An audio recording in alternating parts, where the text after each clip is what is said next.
I handled a case recently in New Jersey involving a young child that suffered a brain injury shortly before her birth.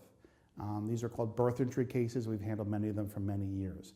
They're complicated cases medically, but again, if you get the records and the films and the strips and everything you need and you talk to the right people, which is what we do, you can see whether or not there's a case.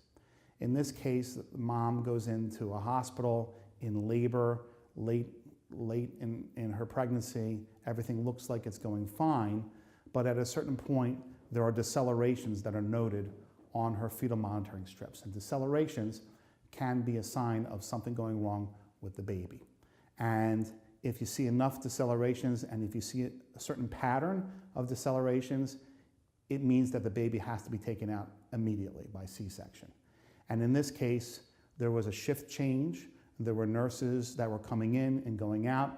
And during this change of personnel at the hospital, there were repeated, prolonged decelerations, late decelerations, very bad signs of a problem. About 30, 35 minutes after this, after these problems started, which have been going on for quite some time, finally there was noted to be a change in fetal station. The baby, which had been coming down, is now going back up. Another bad sign. Finally, about almost an hour after they should have called for a C-section is called and is performed about 20 minutes later.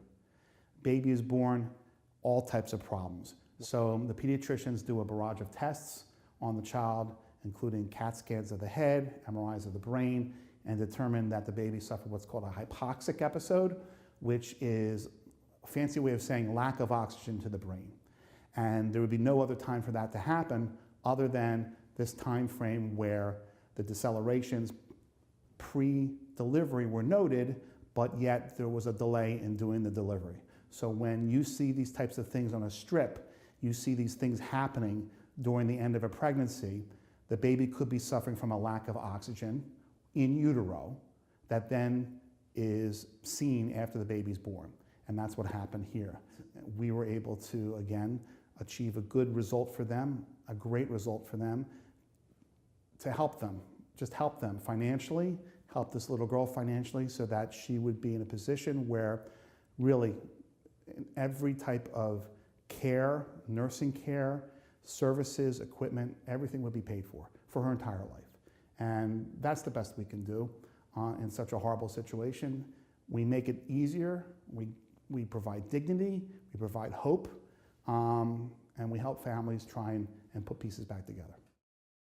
For more information about our firm, go to erlegal.com and check out our website.